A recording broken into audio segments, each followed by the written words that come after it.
تو میں بتا رہا تھا ان صاحب کا واقعہ. وہ آئے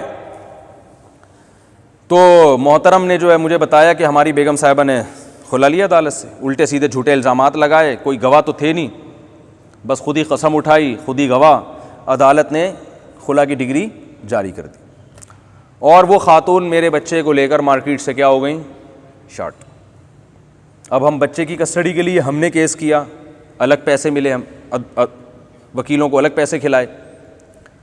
پھر جب کیس کیا ہے تو عدالت نے کیا کیا, مہینے میں 2 دفعہ منہ دیکھنے کی اس بچے, ہاں بیٹی پیدا ہوئی تھی, بیٹی کا منہ دیکھنے کی اجازت دے دی کہ اس کا آپ کی شکل دیکھ سکتے ہیں مہینے میں کتنی دفعہ, 2 دفعہ. اور عدت کا سارا خرچہ میرے اوپر ڈال دیا, اور بچے کی کسٹڈی کے پیسے جب تک وہ 18 سال کا نہیں ہو جاتا, بلکہ بیٹی ہے نا, جب تک اس کی شادی نہیں ہو جاتی, بیٹی کا سارا خرچہ میں. تو وہ خاتون نے 2 جگہ سے خلا لے کے 2 بچوں کے پیسے بیٹھ کے گھر میں کیا کر رہی ہیں, کھا رہی ہیں, اور اب تیسری شادی کی, بولو نا یار, تیاری کر رہی ہیں. جب آپ مذہب کو فالو نہیں کرتے نا, علماء کا مذاق اڑاتے ہو, جب بھی آپ کسی وکیل سے بات کرو نا کہ عدالتوں میں اسلام کیوں نہیں, تو فوراً کہتے کون سا اسلام, دیوبندیوں کا الگ ہے, بریلویوں کا الگ ہے, شیعہ کا الگ ہے. یہ ایک بات کو خام خامے جو ہے نا, وہ عذر بد کیا کہتے ہیں نا, وہ عذر بد, عذر لنگ بدتر از لنگ, یہ وہی بات ہے. تو کچھ بہت ساری چیزیں کامن ہیں, وہ سب سارے مسلک میں ہیں. وہ یہ تو آپ نے خود سے ایک قانون بنا کے مسلط کر دیا, کوئی علماء کی مشاورت نہیں, کسی مسلک کے عالم سے. بعض دفعہ یہ بھی ہوتا ہے کہ حکومت کیا کرتی ہے, بعض دفعہ جب کوئی فیصلہ کروانا ہوتا ہے نا, تو کہیں بھی دنیا میں نہیں مل رہا ہوتا ان کو اس کے مطابق, تو پھر وہ پیدا کرتے ہیں کہ بھئی یہ قانون بنانا ہے, اس کو مشرف با اسلام کر دیں آپ. جیسے ہمارے جب آئلی قانون بنے جناب ایوب خان کے دور میں, تو اس میں بہت سارے قانون سازی تھی, یعنی گھریلو جو قانون تھے طلاق کے بھی اور وراثت کے بھی, تو جناب ایوب خان نے چاہا کہ وہ اسلام کے مطابق نہیں تھے, تو سعودی عرب سے بھی فتویٰ لیا گیا, انہوں نے کہا یہ غیر شرعی ہیں.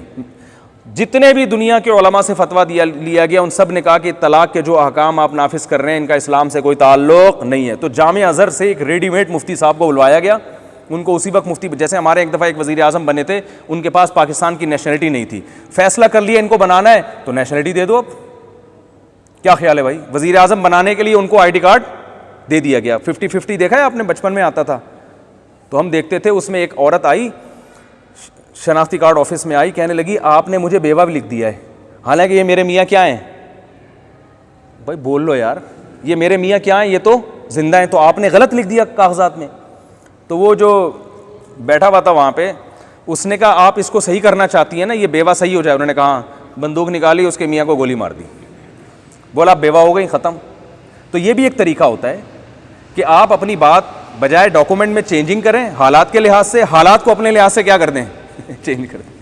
تو پوری دنیا میں جناب صدر ایوب خان کو کہیں سے فتویٰ نہیں مل رہا تھا کہ آپ نے جو آئلی قوانین بنا کے پاکستان کی عدالتوں میں جو نافذ جا رہے ہیں آپ, سعودی عرب چلے گئے اور عمان اور قطر اور مصر اور ہر جگہ سے فتویٰ مل گیا, بھائی یہ آئلی قوانین شریعت کے مطابق نہیں. اس میں یہ تھا کہ مرد جب طلاق دے گا تو یونین کونسل جب تک اس کو اپروو نہیں کرے گی وہ طلاق کنسیڈر نہیں ہوگی. پھر 90 دن کے اندر عورت کو, وہ 3 مینسز نہیں تھا, 90 دن جو انتخابات ہوتے ہیں نا, وہ انتخابات کہتے ہیں نا 90 دن کے اندر صدر مملکت انتخابات کروائیں گے, تو 90 دن وہاں سے لے کے انہوں نے کہا 90 دن کے اندر مرد کو رجوع کا حق حاصل ہوگا. تو وہ سارا ایک ملغوبہ سا بنا کے اس پر پوری دنیا نے, علماء نے اس کے خلاف آواز اٹھائی, بھائی یہ خلاف شریعت ہیں. لیکن وہ ایک مصر سے, جامعہ ازہر سے پتہ نہیں کس کو لا کے مشرف با مفتی کیا گیا, ان کو پہلے مفتی کا عہدہ دیا گیا کہ یہ مفتی صاحب ہیں, یہ عالم ہیں, اور پھر لا کے وہ جب یہاں آئے نا تو انہوں نے یہاں علماء سے بحث کی. انہوں نے کہا بھائی آپ کے پاس تو ہم سے بڑے بڑے علامے موجود ہیں. وہ خود حیران ہوتے ہیں, مجھے کیوں بلایا یہاں پہ, صحیح نا, اتنے بڑے بڑے علماء آپ کے ملک میں موجود ہیں تو آپ ہمیں کیوں بلا رہے ہیں. تو وجہ واضح تھی, بھائی وہ یہ ہمارے حساب سے فتویٰ نہیں دے رہے.